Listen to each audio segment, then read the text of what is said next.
Another thing I want to reach to you is that during the unbelievable part, I was involved in building another base inside of Dulce, New Mexico, which is Los Alamos Laboratory. It's a biological laboratory.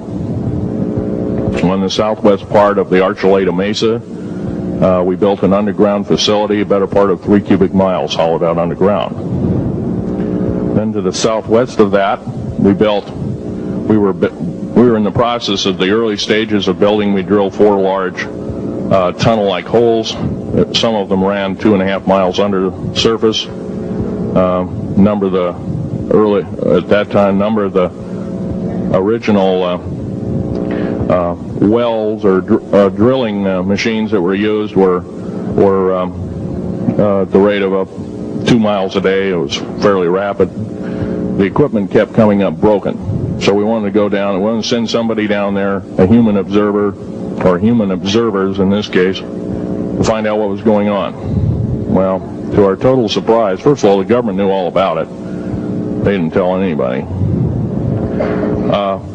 When I saw Green Beret and Black Beret people encamped inside of our geologist camp, I knew something was up. The gig was up. First of all, I knew all about the alien agenda. I'll explain that in a few minutes. The large alien grays had been encamped there for as best as believed possible about 400 or 500 years. Had been one of their internal bases. And we drilled holes right on top of it. All the stinking air, all the black sooty air came right out as soon as the first hole was sunk, and all this soot came up, and well, that's when all the hell broke loose, really. All it started. Anyway, after we drilled all 4 holes, it took about 2 days to drill all 4 of them. And when you build an underground base, you drill 4 basic holes, and then you build called stopes or cross-member holes across, and then you use blasting equipment, special blasting equipment by the analyzation of the rock formation, and you literally blast out or tunnel out or deflagrate or melt rock out to build the large rooms that are required for this underground base. Well, in this process, I was lowered down the basket of one of these holes, and about from me to this elderly woman here in the front was sitting a 7-foot-tall alien gray. The stench was worse than the worst garbage can you can imagine. The entity was absolutely horrible. I didn't waste any time. I reached for my pistol. At that time, as an engineer, I didn't have time to carry all the folderol of one of these big submachine guns that all the sea spray and the yellow fruit and all the outer perimeter and inner perimeter security people carried. I carried a little Walther PPK pistol with a 9-shot clip. This was in late August of 1979. Now, you got a regular suit of clothes, you got a regular clothes on, plus you're in almost like a spacesuit environment, and you're reaching for a gun. It's not the easiest thing to do, and then to pop a clip in it and start shooting. And I killed 2 of them. Yes, they're mortal, and they do die.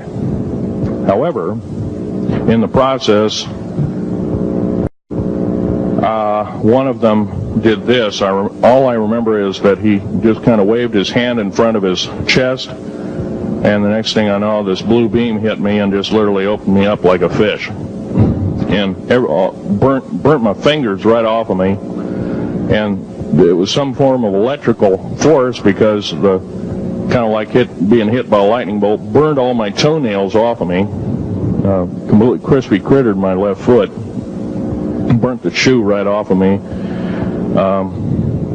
All I remember is the smoking remains, and I'm still conscious, but in and out of, I didn't remember much. And there was a Green Beret that was right behind me that risked his life. In fact, he died. But he risked his life. He shoved me back in the basket and hit the button and took me up. And I wouldn't be alive talking to you today if it wasn't for him. I'm forever indebted. He lost his life. 66 Secret Service agents, Green Berets, Black Berets, crack troops lost their lives because the government, our United States government, lied did not tell us anything about the alien threat. There's a war underneath there, and I'm talking dead serious.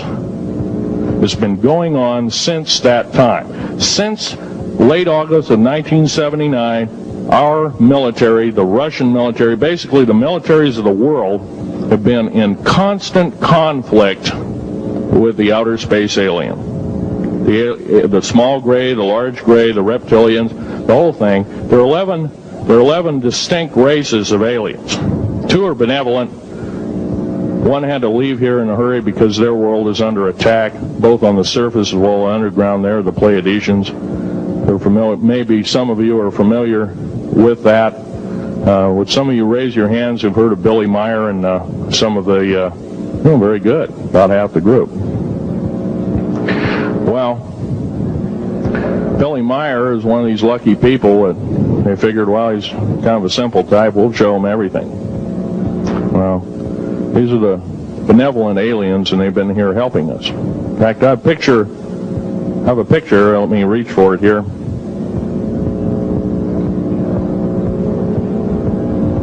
I have a picture of one of the aliens been working for the United States Pentagon for the last 58 years. His name is Val Valiant Thor.